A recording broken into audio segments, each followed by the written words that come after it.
Hello everyone, welcome to Cinemancuso, and this is Notes on the News. I'm Peter Mancuso, and this is the show where I break down the biggest stories in film, media, entertainment, and give you my thoughts. If you join us live, super happy to have you. If at any point during the show you have any questions or comments about any of the topics I'm going to be covering, feel free to drop them in the live chat. I'll do my best to kind of keep an eye on it. I always love when people leave comments or not even questions, just comments, right? Because it just makes it feel like I'm not talking into the void, and it helps kind of get a conversation started. If you haven't already, please like this live stream. It really, really helps with engagement and the algorithm and people finding the channel. So if you have found the channel, why not subscribe? We're trying to grow this community as best we can. If you're watching this after the fact, still super happy to have you. By the time you're watching this, there should be time codes in the description so you can kind of jump around at your leisure. We stream this show every Tuesday at 6 p.m. Eastern, and same deals before. If you haven't already, please like this video and do not forget to subscribe. Okay, let's take a look at the box office from this past week.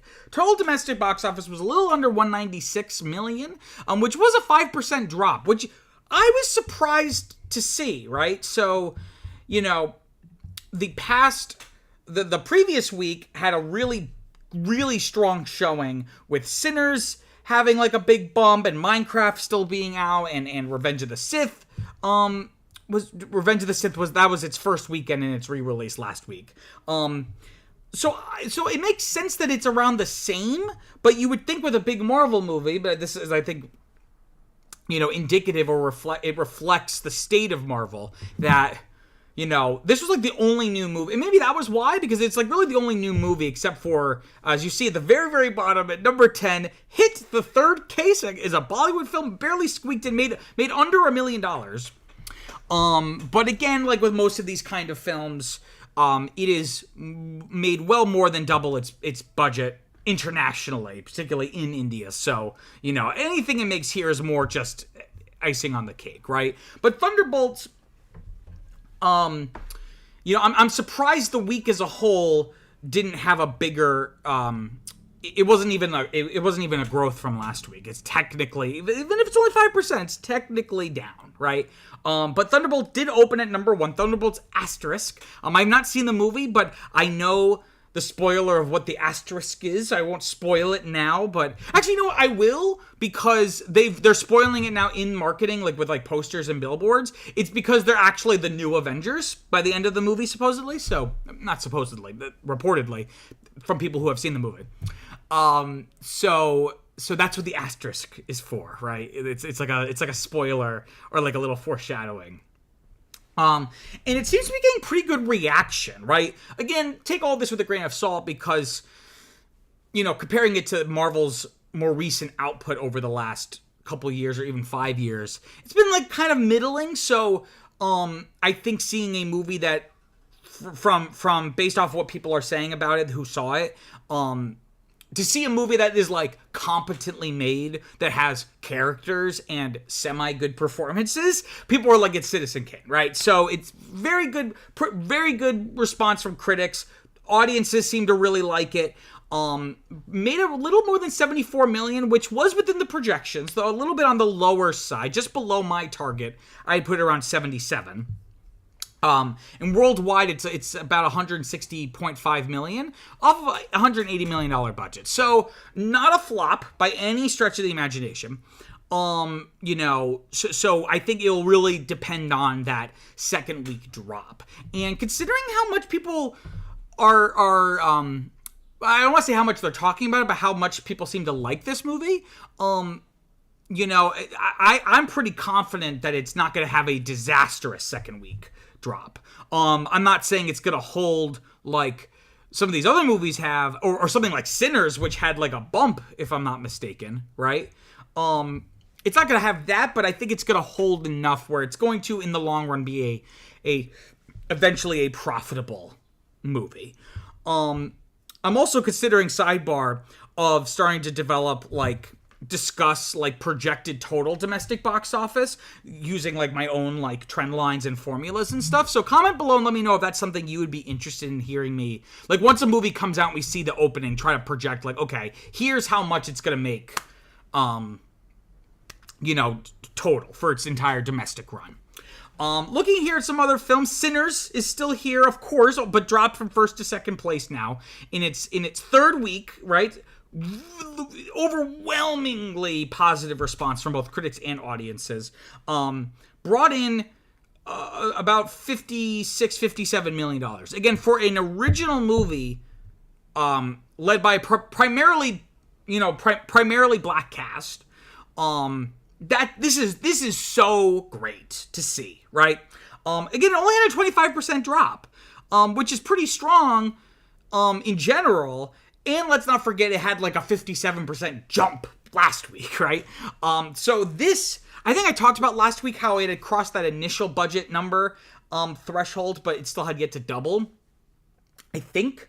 Now I'm like doubting my memory here, but in any case, it is now profitable. Ding, ding, ding, ding, ding, woohoo! So it has doubled its budget, which, you want to double your budget to break even, which seems counterintuitive, but, a lot of times budgets don't account for marketing and advertising costs, the splits that studios do with the theater. So, you want to ideally double the budget to really could be considered breaking even. Only the studio actually knows what is the breaking even number, but we can safely assume that this was a very successful. It's already been very successful. And look at the legs on it, 3.75. This is, of course, the formula. You take the total domestic box office and divide it by its biggest opening weekend. So what it does is shows longevity, right?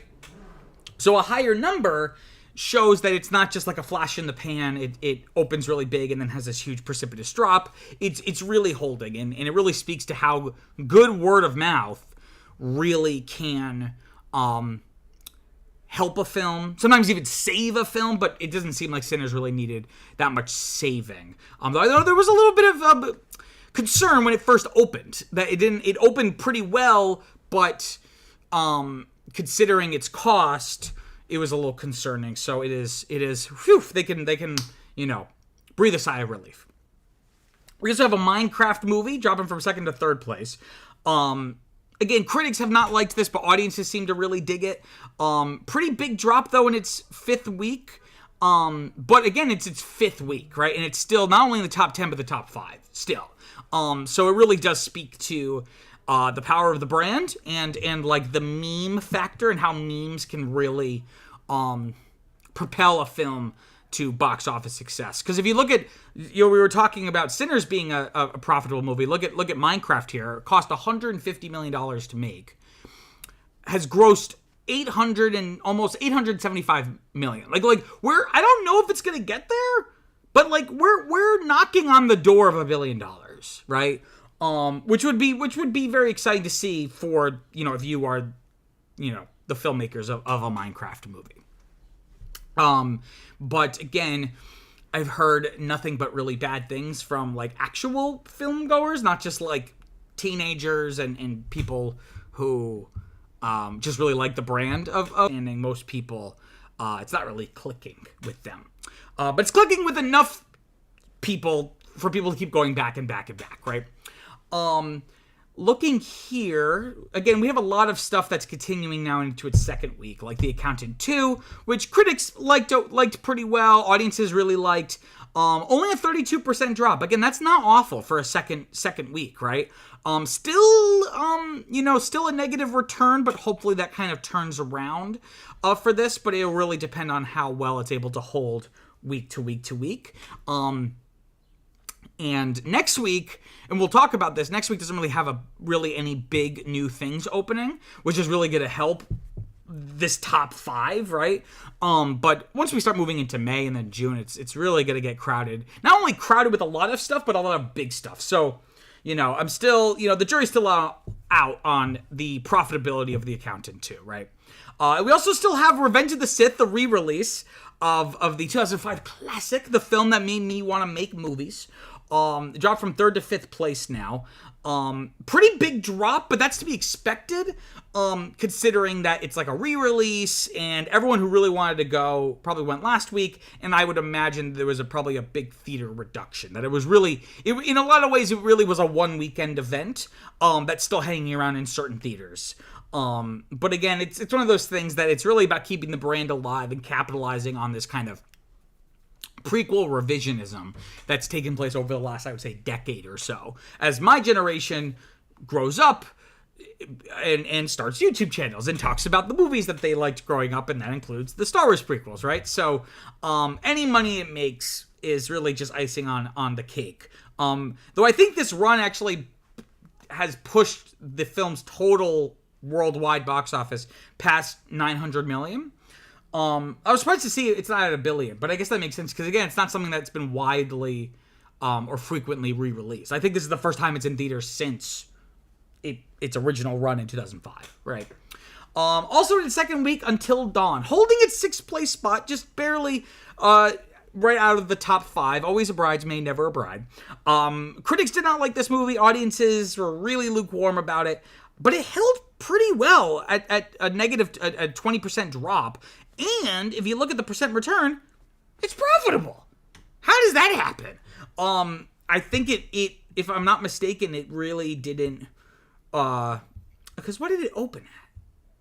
I mean, I could just do the math. So it only opened at like 6.5 million, and now it's profitable. Maybe it went wide, or excuse me, maybe it wasn't playing in international theaters. I don't know. I would have to do some more research on that. And now suddenly it is. But for it to go from, because again, the 6.6 was the domestic number from last week. I don't have off the top of my head what the worldwide total was from last weekend, but I guess it speaks to the brand. I guess, again, based off of a video game, kind of a choose your own adventure kind of interactive movie type game. I didn't think the brand was strong enough for this. So I guess, but again, it speaks to horror films. The reason why there's so many made is because while there's a very low ceiling. There's only so much money you can make from a horror movie typically. There's a really low floor. Like you're almost guaranteed to make X amount. So as long as you can keep the costs down, you can have kind of these success stories like this. Couple other notes here. The Amateur, The King of Kings, and Warfare all bundled up at 7, 8, and 9, 7th, 8th, and 9th place. Are now into their fourth week now. So they've been there for about a month. The only real notable thing here is that The King of Kings dropped out of the top 5, right? The other two stayed, the Amateur stayed at 7, Warfare dropped from 8 to 9. King of Kings had a pretty big drop in the ranking, which again makes sense. I'm surprised it's still here, considering that it's, primarily a film capitalizing on the Easter season, which, though technically in Catholicism, Easter and Christmas, the seasons of Easter and Christmas actually start on the holidays, whereas secularly, it's like the lead up is the Christmas season, the Easter season. So while technically the Easter season, at least in Catholicism, started on Easter, for most people after Easter, that the Easter's done. So the fact it's still here, I think, speaks to, the market for these kinds of films. And it is profitable, right? Based off of a roughly $26 million budget. The budget number is like in won, which is like the South Korean currency. So you had to do a little bit of conversion there, not counting for inflation and things like that. So, but it's still here. And again, very interesting top 10. I think I said this last week and the week before. Very interesting top 10. We have original films. We have video game adaptations. We have re-releases. We have spin-offs and sequels. It's a really diverse, a very diverse top 10, which again, the big thing is it's not that, when I complain about there being so much franchises and spin-offs, it's not because those are inherently bad, though sometimes they are and can be and often are, but it's that it takes up all the oxygen and different kinds of movies have nothing to breathe, right? So this is very encouraging to see a very diverse slate of stuff doing well. It's hard to predict the future, and we are very much still, even though it feels like a million years ago, we're still very much in a transitional moment following COVID, as well as with the geopolitical tensions of China reconfiguring studios, business strategies when it comes to the box office, and we're still very much in a transitional moment. So it's going to be really interesting to see where the pieces fall as, the next 5 years. Like, once we really have, like, a 10-year period, I think a new paradigm for the American film industry will really solidify itself. And then looking ahead to this upcoming weekend, we have a bunch of really small projections for a lot of really small movies. So first we have Clown in a Cornfield, only projected to make around 2 to 4 million. This is a horror film. Again, it's exactly what it sounds like. I'm going to put the target around 3 million. And all these projections for these 4 movies are all very similar. As you see here, Juliet and Romeo, kind of a reimagining of course, Romeo and Juliet, only projected to make around 1 to 4 million, right? So a little bit lower. I'm going to put the target around 2. Same projections for the next movie, which is, what's this called? Shadow Force, also projected to make around 1 to 4. I'm going to put the target right at 2. Again, like another kind of action thriller. This really feels like the calm before the storm, before the summer box office season really kicks off. It's like, it's really quiet, and then we're going to have a bunch of huge stuff coming out. And then lastly, another kind of action thriller, Fight or Flight, presumably on an airplane, as you see in this photo, pun with flight. Only projected to make around 1 to 3, so I'm also going to put the target right around 2 million. So even if all these movies make at the top of their projections, that's only, what is that, 14 million from new movies. So, again, it really is a kind of a calm before the storm. Okay, before going on, just want to give a quick plug to another YouTube channel I recently started in the last couple of months called Replay Rewind. 1,000 video games across 50 years of gaming history. Can I play them all before I die? Well, we're going to find out. This is my attempt to play through all these games, many of which I have never even played before, though of course I know about them, to kind of trace the history of gaming firsthand. It's been a lot of fun already. Please, if you could find it in your heart, go check out that channel. The link's in the description below. Trying to grow that community as best I can. I'm not sure how far I'm going to get on this crazy journey, but journeys are always better with others. So again, if you'd like to check that out, you can find that in the description down below. Okay, let me grab a quick drink here.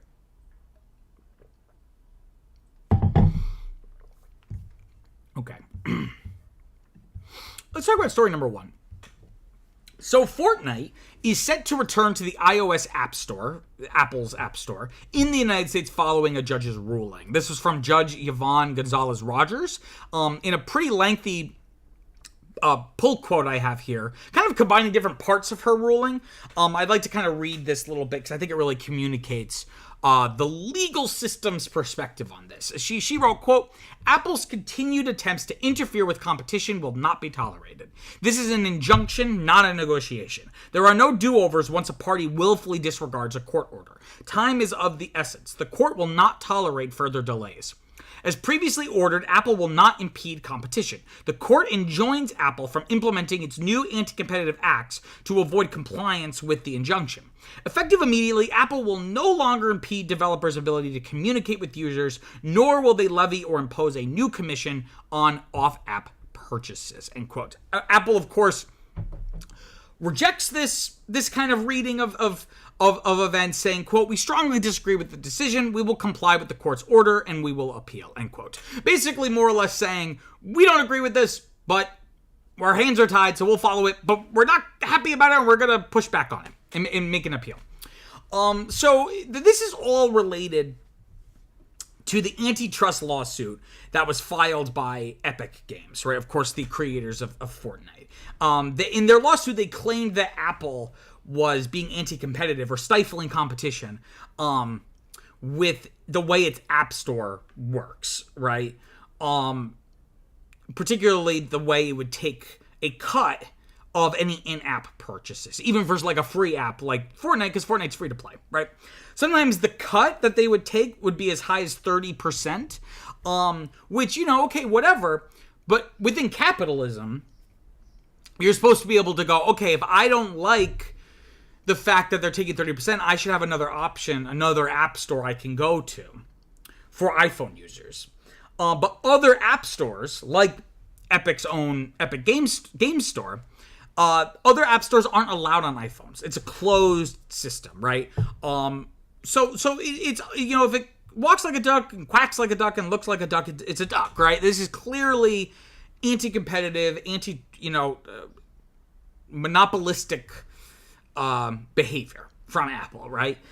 This all culminated with Epic Apple, and they should do a merger. Epic Games blocked Fortnite in response to all this in 2020 in the US on iOS. So going from then, you couldn't play Fortnite on your iPhone anymore. I don't know if I would imagine that also means, like, even if you already had it downloaded, the servers would go down or something, right? And Epic, like, this became like a very intentional strategy where they spent billions of dollars fighting both Apple and Google. Google was also doing this with its Android app store, but Apple was much more egregious about it.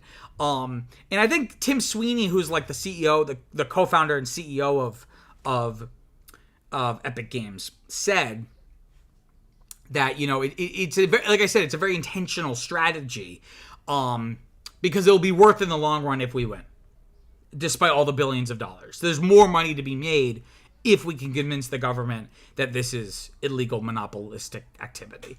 And initially, this lawsuit was resolved with a ruling that more or less came down against Apple, who, of course, basically said the same thing as they said this time, where it's like, we don't agree with this, we're going to appeal. And there was an appeal process, and in 2023, it kind of seemed like the appeal basically, the appeal seemed to go Apple's way. Excuse me. You know, despite it going Apple's way, though, it was still forced to allow third-party payment options and not take a cut of outside app purchases. Epic then, you know, said Apple was not they never complied with these orders, right?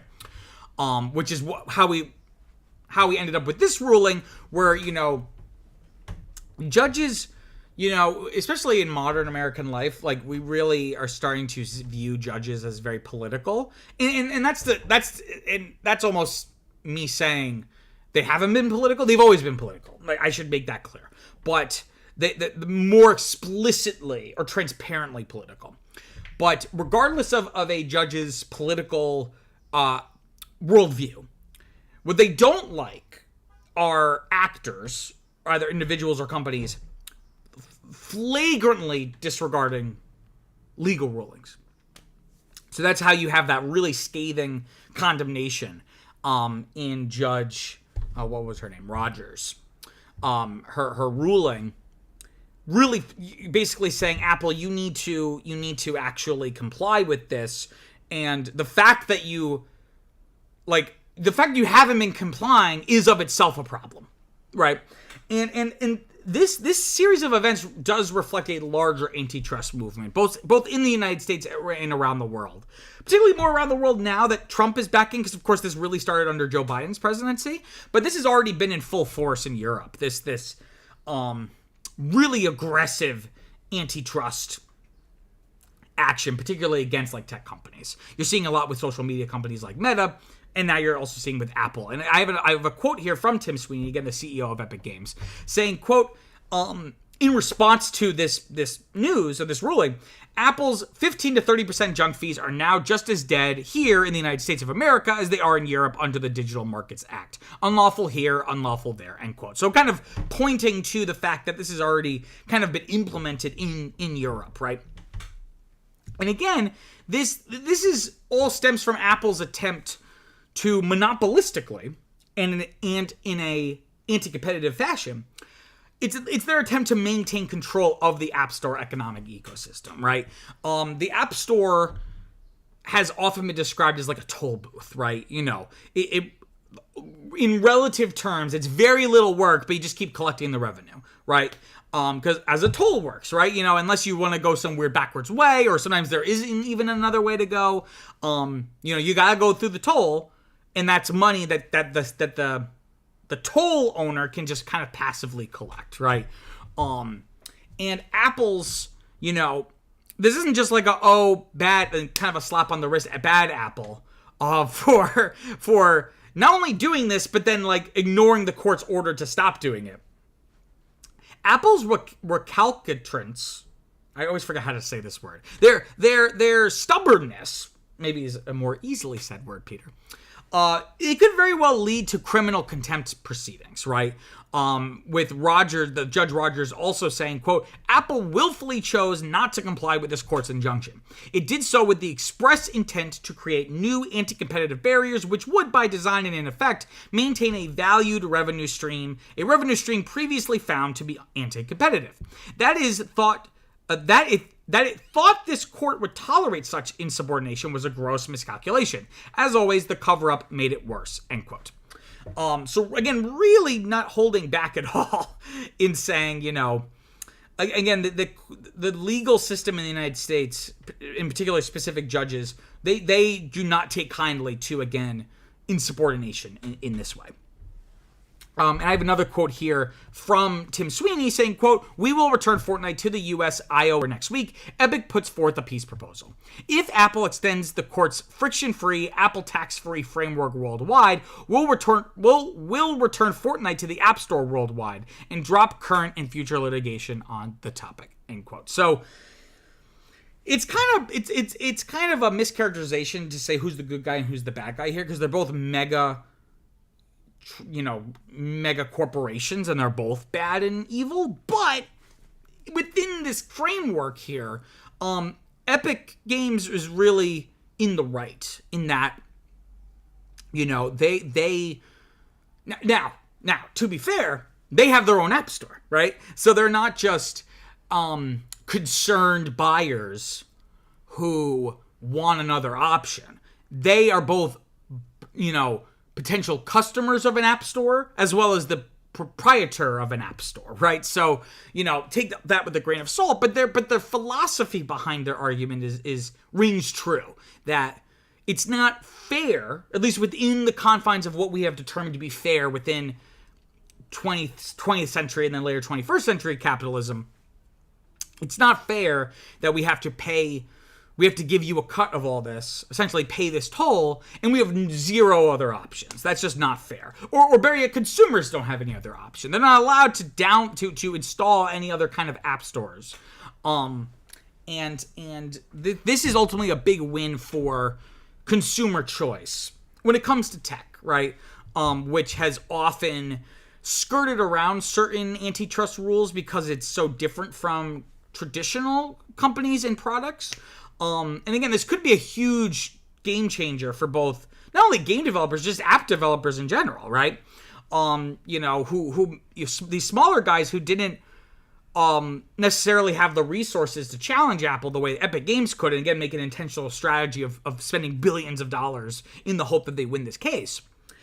So if app developers now can have other options when it comes to the app store and ecosystems that their apps exist within, and they don't have to pay up to 30% sometimes for in-app purchases from app users, then now they're going to have more cash to improve their apps, more cash to market the apps, or even just more cash to give everyone who works there a bonus and a paid for vacation, right? So this is frankly only good. Unless you're Apple, in which case, darn you dastardly fiends, is what I would say if I was Tim Cook above. Okay, before going on, I want to give another plug to the podcast I do with my fiance Viviana called Now That's What I Call a Franchise, where we pick a film franchise and we go through every single installment, the good, the bad. Excuse me, I almost burped. And the ugly. A burp would have been ugly. This season we're doing the Muppets, which has already been so much fun. We just started the season, I think it was last Friday, so about a little less than a week ago. So we've hit the ground running, so definitely check us out. You can find us wherever you get your podcasts. You can also just find us on YouTube if that's your preferred way to podcast. You can also just find us in the link down in the description below. Okay, let me grab a quick drink here. Okay. Let's talk about story number 2. So Grand Theft Auto 6 has been delayed. This was originally scheduled to release fall of 2025 of this year. It's now been pushed to May 26th, 2026. So now we have a definite date, but it's 6 months later. This is actually the Tuesday after Memorial Day, which kind of sucks because you would almost want it the Tuesday before Memorial Day so that you could play it Memorial Day weekend and have off from school or work or whatever, depending on your age. But in any case, that they're kind of tying it in to the end of May. And they put out a statement from the development team at Rockstar Games, who of course is the makers of Grand Theft Auto, saying, quote, "We are very sorry that this is later than you expected. The interest and excitement surrounding a new Grand Theft Auto has been truly humbling for our entire team. We want to thank you for your support and your patience as we work to finish the game. With every game we have released, the goal has always been to try and exceed your expectations, and Grand Theft Auto 6 is no exception.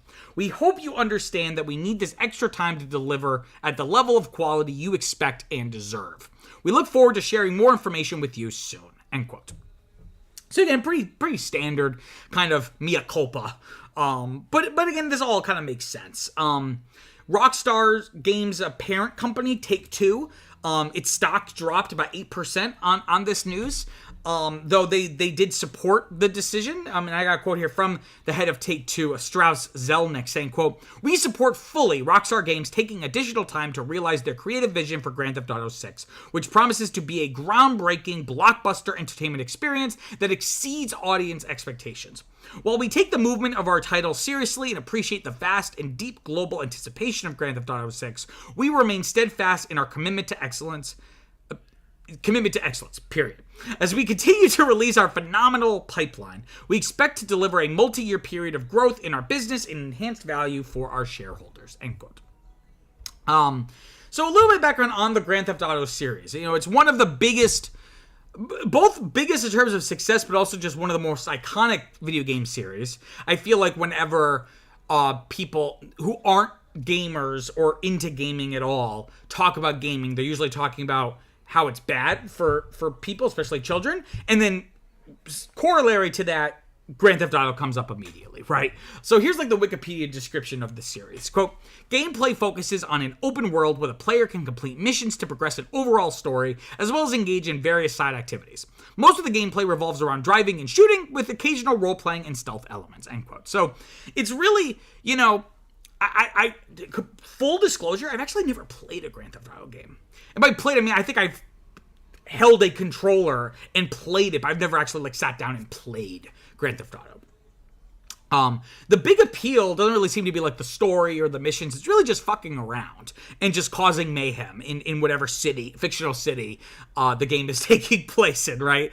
Often leading to, again, very hilarious, but also very violent, gameplay moments, right? There's been a bunch of Grand Theft Auto games, but there's really 7 main games, 5 of which are numbered, and then there was 2, I guess you would call them spin-offs. They're really building off of Grand Theft Auto 3. But the series starts back in 1997, and again, it's been hugely successful, both critically and commercially. The first 2 games are kind of the outlier, in that they're not super, super beloved. I don't think then, and especially now, and they're also completely different in terms of the gameplay mechanics, in that it was a top-down 2D view, whereas once you get Grand Theft Auto 3 in 2001, that introduced its fully 3D open world. The term sandbox game really applies to the Grand Theft Auto series, and it was that game that really, cemented the standard kind of formula is the wrong word, but that's really where Grand Theft Auto as we know it today is born. And then the last Grand Theft Auto game of those 7 main games to be released was Grand Theft Auto 5. This was back in 2013, originally released on the PS3 and Xbox 360. It was very successful, right? So they re-released it for both the PS4 and Xbox One, and then the PS5 and Xbox Series X. It sold 210 million copies, making it the second best selling game of all time. And it's not just something in the past, it's still wildly popular and widely played, right? I think I read a stat, it's the most watched game. It was the most watched game on Twitch in 2024. And across its different versions, as well as I think there's an online component, the GTA Online. The game, GTA 5 has generated more than $8 billion in revenue. So obviously GTA 6 is hotly anticipated, both by gamers, by the industry, by the stock market, right? It really is an event, right? So the first trailer for GTA 6 was revealed in December 2023, so about a year and a half ago. It's set in Vice City, which is one of the kind of rotation of fictional cities in the Grand Theft Auto universe. And notably, it follows the franchise's first female protagonist. That's a lot of F's. Follows the franchise's first female protagonist, Lucia, a spicy Latina. And I gotta say, I'm sorry for, I don't know if this is misogynistic. She's gorgeous. Graphics have really come a long way since the mid-90s with Lara Croft and Tomb Raider just having, like, you know, pyramids as boobs, right? We've really come a long way in making beautiful women in video games. But the fact that this is, you know, Grand Theft Auto really exemplifies a larger issue with the gaming industry. Specifically, how game development has just gone out of control. It has just spiraled so far beyond what I think is acceptable or really sustainable, right? There's this never-ending quest for graphical fidelity, to increase the scope of games. And again, Grand Theft Auto is a really great microcosm for this change over time. If you just look at the release years of these games. So Grand Theft Auto 1 was released in 1997. Grand Theft Auto 2 in 1999, so 2 years later. Grand Theft Auto 3 in 2001, 2 years later. Grand Theft Auto Vice City in 2002, so only 1 year later. Grand Theft Auto San Andreas in 2004, so 2 years later. Then a little bit of a jump to Grand Theft Auto 4 in 2008, so 4 years later. Then another little bit of a jump, Grand Theft Auto 5 in 2013, so 5 years later. And assuming Grand Theft Auto 6 comes out when they've now announced it's coming out, it will come out in 2026. That's 13 years later. So we went from 1 to 2 year gaps, and then 4, and then 5, and now 13, right? And GameSpot also notes that every Rockstar game that's been announced in the last 10 years has been delayed. And this honestly isn't a surprise. There had been rumors brewing that GTA 6 was going to get delayed for like a while now. I just haven't talked about them on the channel because they just weren't substantive enough. But like, this is not really a surprise. It's disappointing, but not surprising, if that makes sense. In this striving for making everything look as photorealistic as possible and having the biggest city to explore, I think is a false goal or a misguided goal, because, you know, you can have this super beautiful photorealistic city with that's huge, but if there's nothing to do there and the mechanics aren't interesting, who gives a shit, right? So I really feel like as video game technology gets more powerful, we should be focusing, like, yes, improve the graphics if you can or if you want, but we really should be focusing on how that can enhance or transform game design, right? Like, instead of using that great computing power to make every tree look like a real tree, you know, maybe use that greater computing power to make more complex systems, right? Like social systems, physics systems, like actually do something that's going to change the way I, as the player, interact with the game, the actual mechanics of the experience. So I guess the unspoken question that people are maybe afraid to ask, will GTA 6 hit this release date? I think so, yes. At the very least, you know, I can definitely say with confidence it will come out in 2026. The exact date and month maybe is still flexible depending on what happens. You know, because this is still a long time. This is still a year of development left. So depending on, you know, any unexpected snafus that arise, or, you know, I don't know how necessarily, but because this is like an American game, it's all basically American. I don't know if they have additional help outside of the United States, but everything with Trump and things being so uncertain, maybe that some kind of wild card could be played. But I would say with 100% certainty it's coming out in 2026, and I would say with reasonable certainty that it will come out on that release date. Though, which is a little disappointing if you are like a console manufacturer like Sony or Microsoft, because Kotaku notes that a May release hurts console sales for the holiday season. You know, if it was coming out in late 2025, then a lot of people, you know, GTA is a series that moves systems, right? It is a series that people will buy the newest console for. Even if it comes out on the console they currently have, they want to play it in the best way possible. So a lot of people are probably waiting to upgrade to like a PS5 or Xbox Series X for GTA.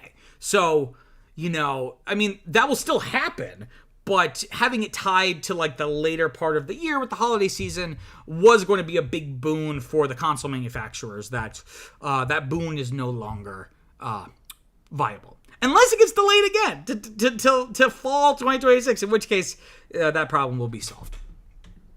Okay, let me grab a quick drink here. Also, I just love this picture of Trump. It's like such a mood. I'm sorry. Okay. Let's talk about story number 3. So, Donald Trump, as he does kind of flippantly, without warning, just kind of throwing stuff out there, has floated the idea of imposing tariffs on foreign-made films in the United States. And I'll kind of break down what this all means, but let's start with his initial announcement of it on Truth Social. This is back on Sunday. In fact, I was going to do another story for this week, but then this broke late Sunday, and I was like, I gotta switch out this other story for this, because this is so much more interesting. Trump, he posted on Truth Social Sunday saying, quote, "The movie industry in America is dying," all caps, "a very fast death. Other countries are offering all sorts of incentives to draw our filmmakers and studios away from the United States. Hollywood and many other areas within the USA are being devastated. This is a concerted effort by other nations and therefore a national security threat.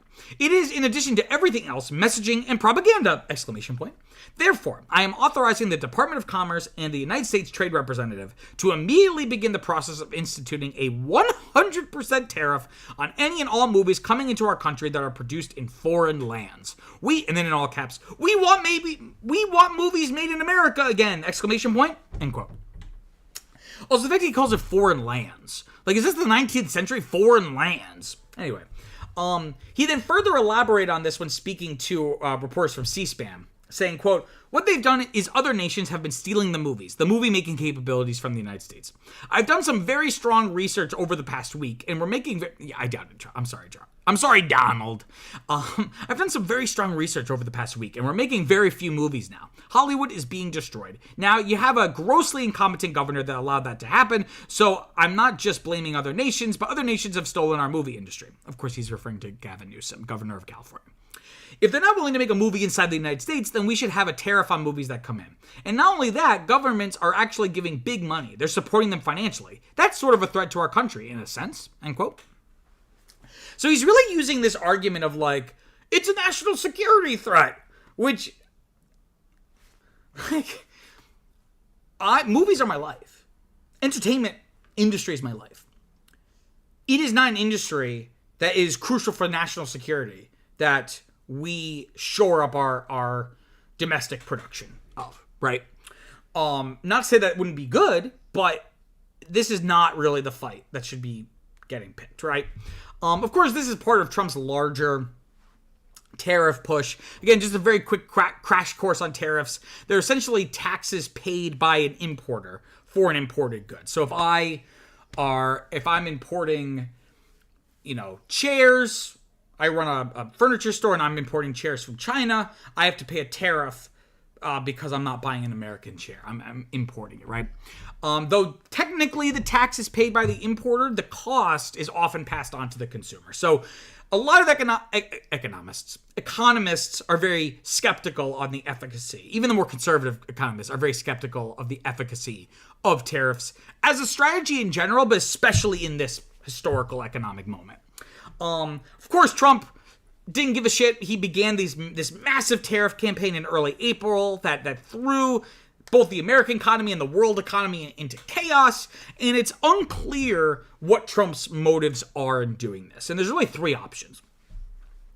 Either he really believes in tariffs. It seems like it might be the only thing he actually has an ideological position on. And he's just stupid and doesn't understand, or he's not listening to the economists. And again, I'm not an economist. I'm not throwing shade because he's not smarter about it. I'm saying that, if you're not smarter, you need to then go to the people who are smarter about it. So one possibility is he really believes this. This is an ideological thing. Which, he's been talking about this for decades, even before he entered politics. So this is very likely. Second possibility is that it's just a negotiating tactic. It's to throw markets into turmoil, throw companies into turmoil, throw countries into, administrations into turmoil so they come to the negotiating table. so that Trump can walk away with some kind of victory. A third possibility, and this isn't very charitable, reading on my part, but other people have said it, and it's, if any president would do this, it would be Donald Trump. A third possibility is that's just market manipulation, where you announce all these things that is going to tank the stock market, and then you and your buddies buy a bunch of stocks that are now on sale, and then you decide, the tariffs, actually, we're not going to do the tariffs, so they're not going to be as bad. Then the value of those stocks goes up, but you bought them on sale, so now your net worth is more, graphed in like the most classic sense. And the answer is probably both 1 and 2, and maybe 3. I don't think any of these are mutually exclusive. But going to this specific tariff strategy on these films, and notably it was very vague, and I'm going to talk about how vague it is and why the vagueness is a problem, but it really seems like this is primarily targeted to American films that are being shot elsewhere, right? Like in other countries, right? But the question is, how would this tariff even be enforced? Because a film is not like a car or a chair, like I mentioned, or any other physical product. And I speaking to Variety, this anonymous important figure, Variety labels them an important figure in France, who runs a top festival. Speaking to Variety, said to them, quote, "Technically, films are services on which you can't impose tariffs. It could end up in court and take months. We don't sell goods, we sell a service, so I don't see how it could be taxable. It's difficult to know what we're talking about at this stage, what it concerns." It's difficult to know what we're talking about at this stage and what it concerns. It's still very vague, and with Trump, things can change every day, end quote. And that last part's so true. That it's just, and I'll talk about that later, that it's just, the situation is so volatile and uncertain that it's really hard to even figure out what this means. And it's almost not even worth trying to, because it could, by the time you figure out what this means, it could be undone. I have another quote from Wedbush Security saying, quote, "A tariff on DVD imports is easy to enforce, and a tariff on intellectual property is nearly impossible to enforce," end quote. Because with the tariff, it's like, okay, this thing is literally coming in a plane or a ship or like a boat, and then when it comes off, you have to pay the duties, right? The tariff. How do you do that with a film? Because it's not being produced in a factory and then it's being shipped. It's there might be a physical copy shipped, but especially now in today's age, the movie theaters are just downloading it, I believe, or they're maybe getting it sent. But again, it's trying to fit a square peg in a round hole. Like it is a tool. The tariff is a tool that just does not really apply to this situation. So maybe perhaps it's geared to different parts of production, like if it's being shot in another country or the post-production is happening in another country. Like, filmmaking is a very convoluted process with many different players involved, right? Whether it be financiers or crew people or, So again, it's like, it's not as simple as, is it crossing national borders, going from one country to another? It just doesn't work like that. Notably, this is different from China's recent move. I did a video on this channel about this is very different from China's move to reduce import of American films, right? Because number one, that's a reduction, not a tariff. And number two, they're talking about importing foreign films, American-made films. This is talking about American films that had some component of their production happen overseas. And another thing, I feel like I'm going to say that a lot in this segment. In another thing, what about television and streaming, right? Is this just apply to movies? Released theatrically in theaters? What about TV shows? What about Netflix, which I'll talk about? Netflix, I think I read something like 75% of all of their original content is made not in the United States. So, is Netflix part of this? In a larger sense, how would this impact the industry? Like, let's say Trump doesn't back off the ledge on this and this goes into effect. How would this impact the entertainment industry, specifically the film industry? So this would really going to hit major studios because they often shoot their films internationally, which again raises another question. And another thing, will films that have already been shot, let's say in the UK or wherever, that they've already been shot, they're in the can, will those be exempted from the tariffs? Is it any new production starting from X date? We don't know. But it's not just the major film studios that will suffer, but smaller distributors whose like their primary business is distributing foreign films in the United States, they would also be greatly hurt. But then the biggest impact, because major studios can pivot. Smaller distributors who their primary thing is those foreign films can't pivot as easily, but they could theoretically pivot. The group that's going to get hurt the most are the specific film industries in these other countries. The Hollywood Reporter notes that, for example, there's like a cottage industry of cheap, cheap like video on demand films shot in Eastern Europe. So like anytime you see like an aging action star in like a VOD movie, it probably was shot in Eastern Europe for really cheap, right? Another example, a country like New England, its film industry is almost exclusively dependent on outside productions, like to a fault. And a lot of local New Zealand filmmakers have criticized the New Zealand film industry for, not giving more support to local productions, like homegrown productions. So like that industry would be decimated if not for those big tentpole productions. Now, it might seem like I'm talking out both sides of my mouth, because that is true, though it would also be good if New Zealand didn't have to rely on those big productions, right? So there's a lot of like weird, surprising nuance in this situation, but Trump is taking any nuance and just like smashing it with a hammer. So I'm not saying he's being nuanced in any way, nor are his motivations or reasonings for doing this. And then another country that would really get hit hard is like the United Kingdom, right?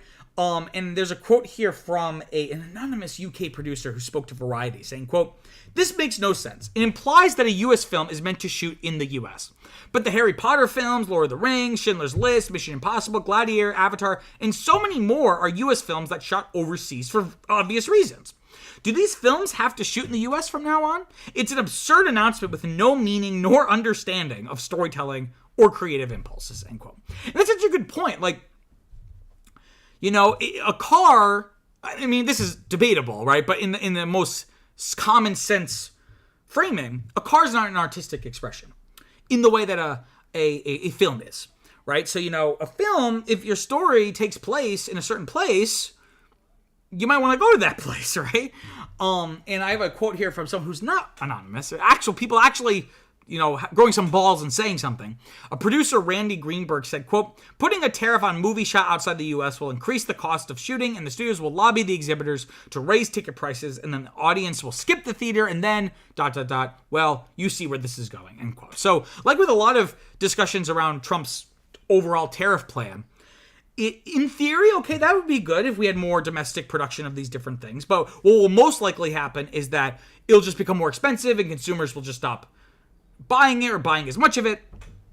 It just creates a downward spiral. This announcement it's already been hurting media stock prices, including something like Netflix that was kind of on a roll recently, and then now has taken a little bit of a dip. And again, like I mentioned, 75% of their original content is filmed overseas. And a Citigroup analyst, Jason Bazinet, I apologize, Jason. He predicts the increase in costs annually could be, that this is kind of a worst case scenario number, but he says it could be as high as $3 billion with a B. That's a lot of cheddar, right? That's a lot of money. Now, again, there's some weird nuance here, and some parties are cautiously, I wouldn't say on board, but cautiously optimistic about what this could maybe lead to. And I got a quote here from SAG-AFTRA's National Executive Director, Duncan Crabtree Ireland, saying, quote, SAG-AFTRA supports efforts to increase movie, television, and streaming production in the United States. We will continue to advocate for policies that strengthen our competitive position, accelerating economic growth, and create good middle-class jobs for American workers. We look forward to learning more about the specifics of the plan announced by the president and to advancing a dialogue to achieve our common goals, end quote. And again, that makes sense that SAG would feel this way because, SAG is an American union, unless I don't think it's partially in Canada as well, but it's definitely in the United States, of course, almost predominantly. So productions going overseas, that means less opportunities for its union members. And again, this speaks to a real situation of American films moving overseas, right? Because tax incentives from these countries like Canada, the UK, Australia, New Zealand, they're really attractive, again, for bigger productions, where if you have a huge budget and you're going to spend a lot of money, higher tax incentives at scale, you really see it. You really see it pay off. Personally, like I said, I'm agnostic about this. I don't really have like a deep philosophical position on should American films be made in America or overseas. What I am passionate about is this idea that, at least within the United States, we should have more local filmmaking. That, the source of the industry being primarily LA, New York, and now in recent decade or two, like Atlanta, it's really concentrated, right? So it's like sucks up all the oxygen, and there's no room for smaller cities or regions to have like a burgeoning film industry. It's never going to be at an LA or New York level, but we should like tighten the gap a little bit, right? So while I really don't care if it's here or another country, I care that, filmmakers who want to make a film in a certain place should be able to make it. So I guess I'm against this, right? But in the sense that, me personally, as a Rhode Islander, born and bred, it's a shame that as a young budding filmmaker, when I was in high school, choosing where to go to school, for college, I had to choose between being where I actually want to live or actually having a chance in the industry, right? But even putting all of this aside, some movies film internationally, again, because of their setting. Like, Variety points to globe-trotting series like James Bond or Fast and the Furious. Like, you can't... I think I saw a quote, I didn't write it down, so I can't quote them directly, but I saw someone say, like, they're not going to start filming James Bond in Detroit. Like, that's just not how it's going to play out. So what might be a better alternative to tariffs, instead of the stick approach, you might want to use the carrot approach, which would be tax incentives, right? Rather than increase the cost of producing films abroad, decrease the cost of producing films stateside. Again, still an issue, because tax incentives, studies on tax incentives related to film production, the jury's still out if they're actually, it might not actually produce. The whole idea is that it creates economic activity, and the money you give back to the productions and tax incentives, is less than the economic activity you generate. Studies have shown that is doubtful at best and wrong at worst. So, that doing this would still be an issue, right, in terms of like using tax dollars effectively, but it would definitely be better from a production standpoint than the stick approach, right? And I have a quote here from IATSE, the IATSE, which is essentially like the union for all of like the below the line people, like the crew members and stuff. Their international president, Matthew D. Loeb, says, quote, IATSE recommended that the Trump administration implement a federal film-produced tax incentive and other domestic tax provisions to level the playing field for American workers. But we continue to stand firm in our conviction that any eventual trade policy must do no harm to our Canadian members, nor the industry overall. We seek reciprocal trade practices that ensure fair competition for all IATSE members, end quote. So, because that union is beyond the United States. So, again, it's not something, like, the film industry is so interconnected around the world that you can't really just in an isolated fashion, hurt one segment of it. It's going to impact everybody. And, regarding tax incentives, California Governor Gavin Newsom, in response to this, has actually proposed a $7.5 billion with a B, $7.5 billion federal film tax credit.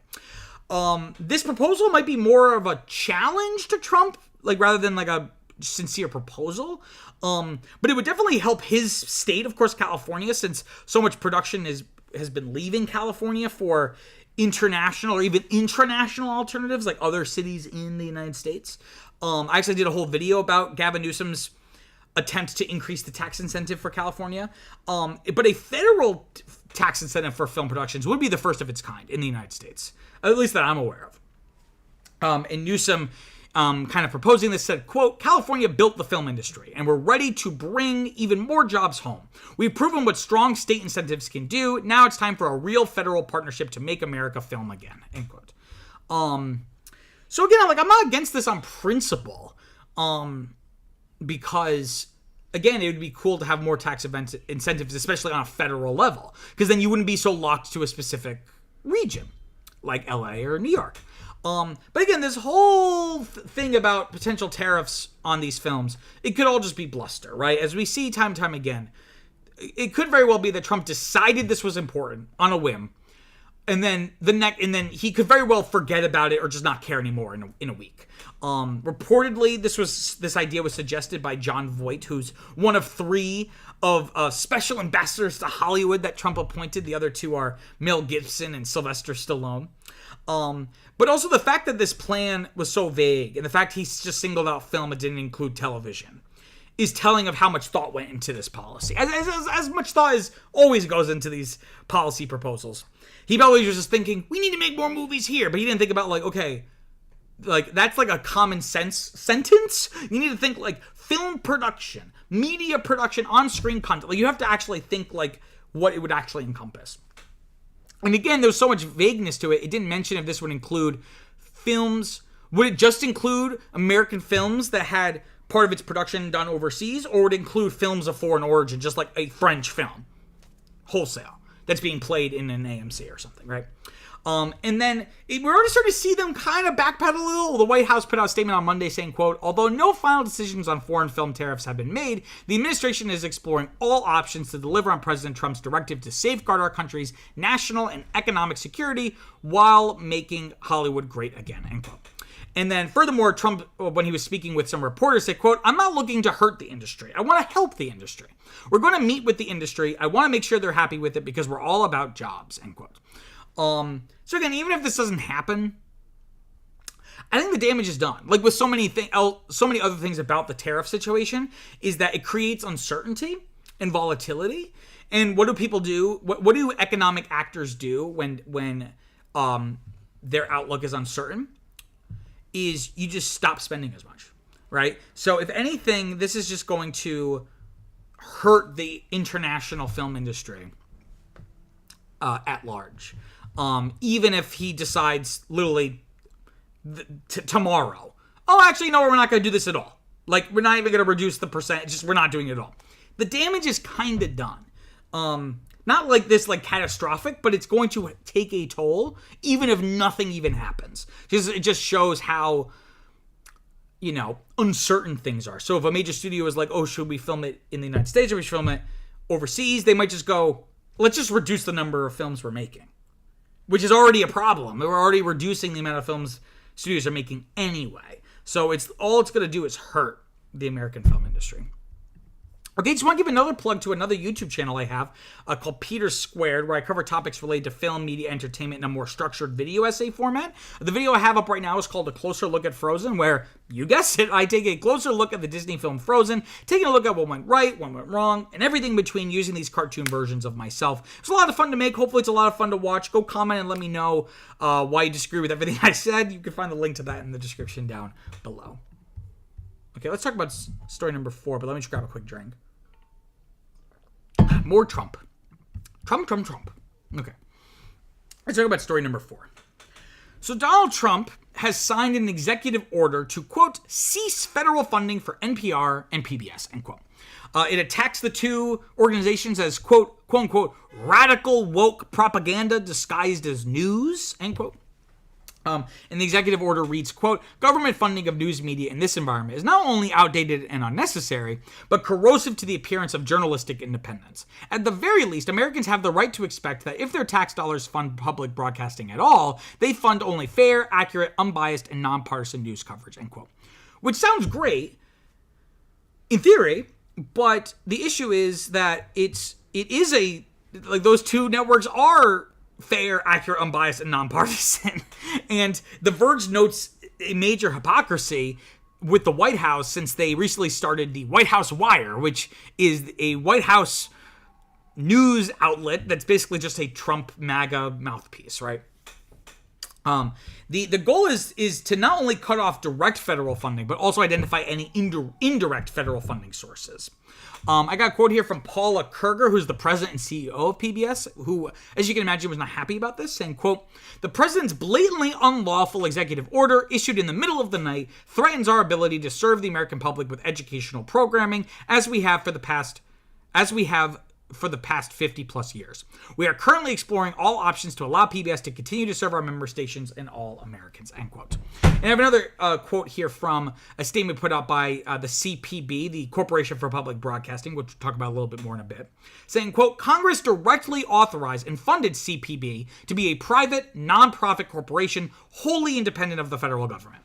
In creating CPB, Congress expressly forbade any department, agency, officer, or employee of the United States to exercise any direction, supervision, or control over educational television or radio broadcasting, or over CPB or any of its grantees or contractors," end quote. So let's take a step back, because I feel like a lot of people, myself included, don't have a full grasp of how public broadcasting and the funding for it actually works in the United States.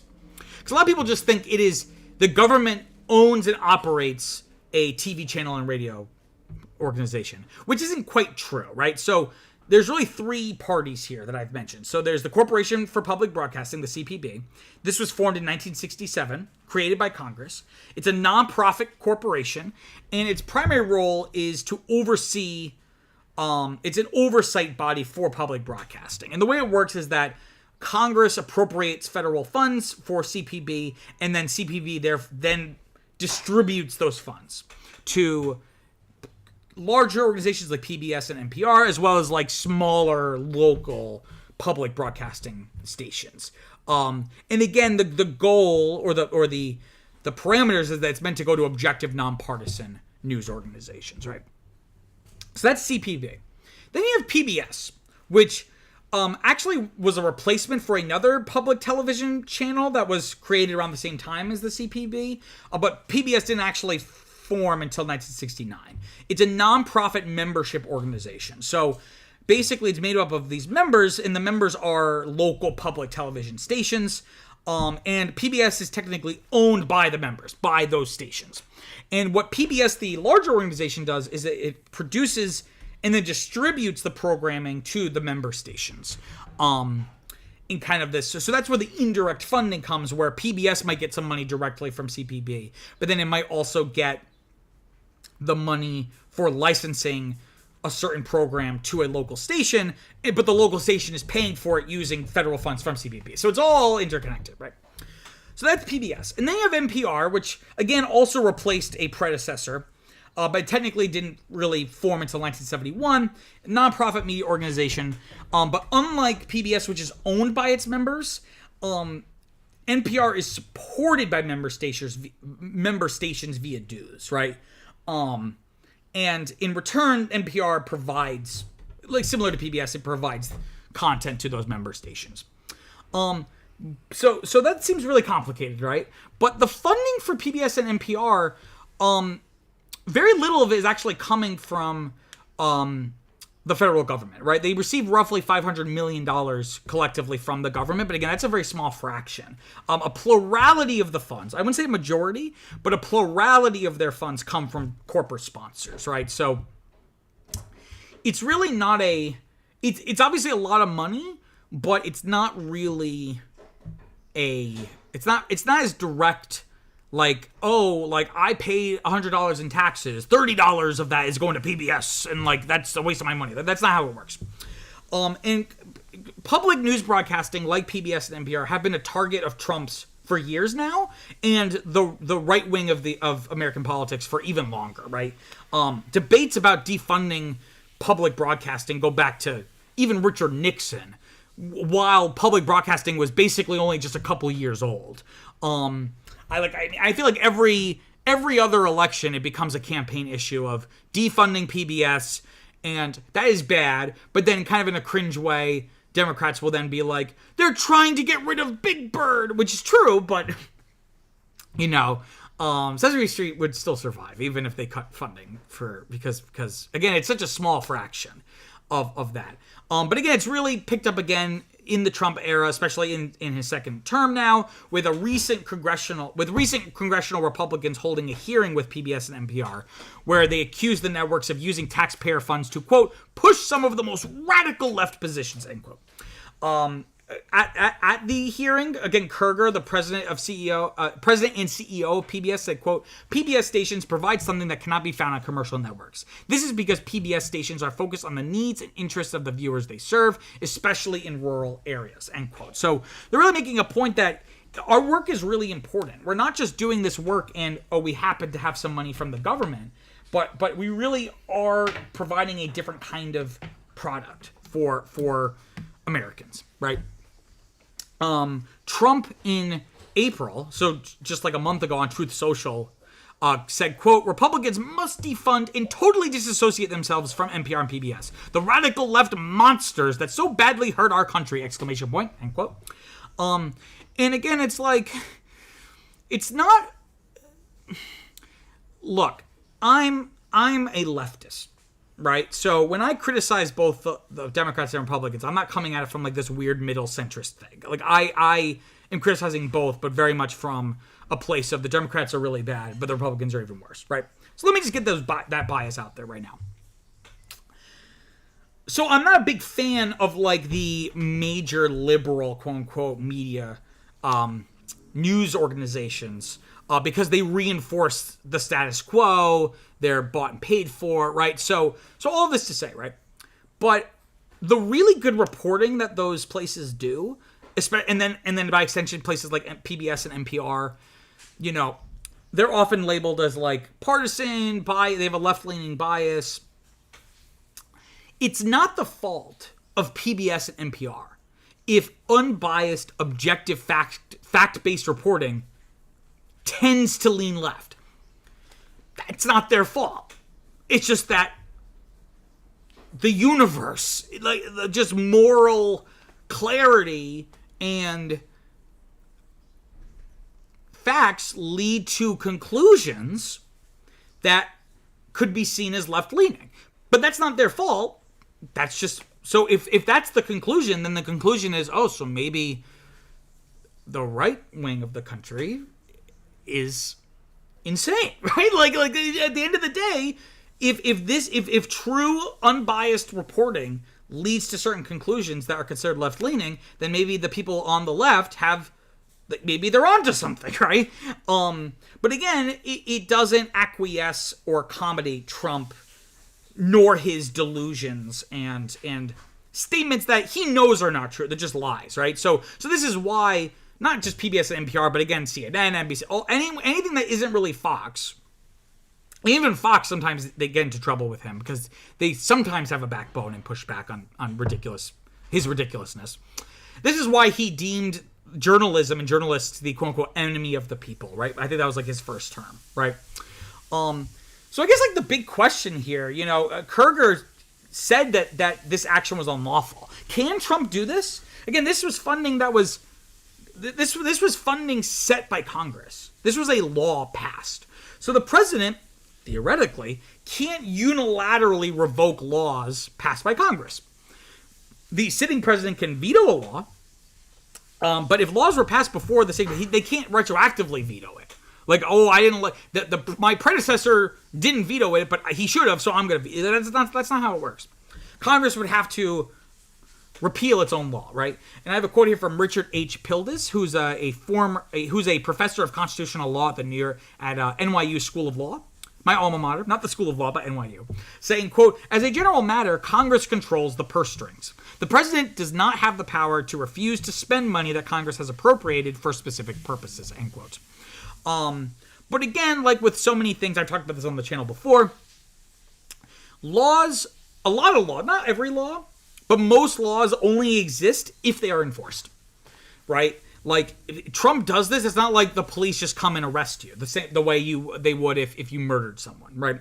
Like, someone has to challenge this in court. Or better yet, Congress grows a spine and passes a law to prohibit Trump's authoritarian inclinations. But that would require bipartisan action. And both the Republicans are too afraid to fight Trump, and Democrats are running around like chickens without their heads. Their heads have been cut off. So Congress is just so spineless and ineffectual. They probably won't do anything, probably can't do anything, right? So the biggest impact is really going to be on the member stations, right, who get this supply of content and are able to license the content through this federal funding, right? Because funny enough, people like the content on PBS. People like Sesame Street. People like American Experience and Frontline, and people, people like these programs.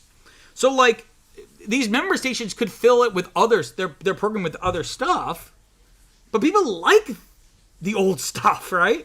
So all to say, public broadcasting is really critical, particularly for PBS. And I feel like, I stressed that, the federal funding is really a fraction of its funding source. I think we should make it so that it's not a fraction, that it's a very sizable portion of its funding.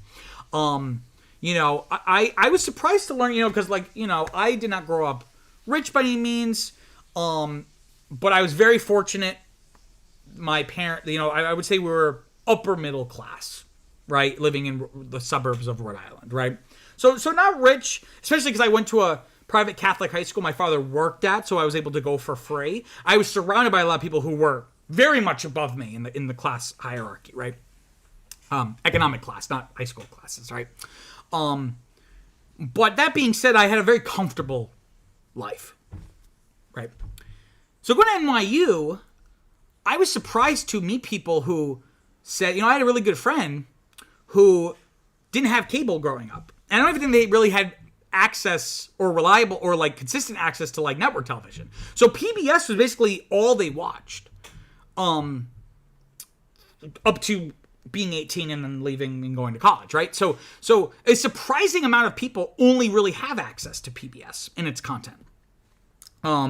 So it's really important that not only is there this content for them, for Americans to always have access to, regardless of their economic status, but this specific kind of content. Like, I don't care what you say, PBS is fair, unbiased. I'm sure every organization is flawed. I'm sure sometimes they've made decisions that, like the whole thing was like with NPR, like not covering the Hunter Biden laptop case, right? Like, that's maybe perhaps a imprudent editorial decision, but by and large, the approach of PBS and NPR are really solid, right?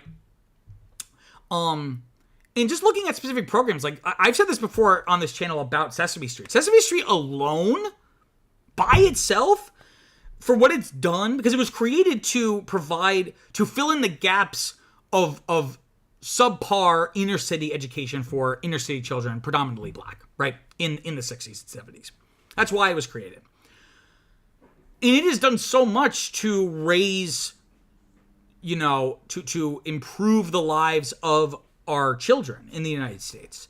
And make them smarter. Just you know what I mean? Just give them that little extra boost, which pays dividends over time and generations.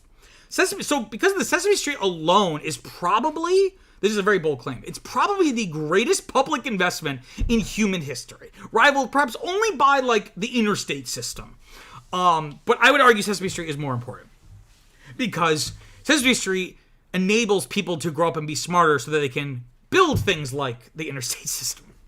And one last quote here from Kerger, the president CEO of PBS, saying, quote, "There's nothing more American than PBS, and our work is only possible because of the bipartisan support we have always received from Congress. This public-private partnership allows us to help prepare millions of children for success in school and in life, and also supports enriching and inspiring programs of the highest quality," end quote. I think we're going to leave it there. Okay, let me grab a quick drink here. All right. Let's talk about story number 5. So SAG-AFTRA, the Screen Actors Guild, and I think the AFTRA stands for American Film, Television, Radio Actors, right? It was 2 unions that got smushed together at some point. SAG-AFTRA, they are launching an influencer and digital creator committee as the union considers potential expansion into the digital performance space beyond branded content. This was unanimously voted for by national board members during their latest 2-day plenary read meeting. Got a quote here from the National Executive Director of SAG, Duncan Crabtree Ireland, saying, quote, "During the theatrical strike, creators and influencers stepped up in big ways to stand by our members on strike. I think that just really cemented for us the obvious connection and nexus there," end quote. So, kind of trying to expand outwards to,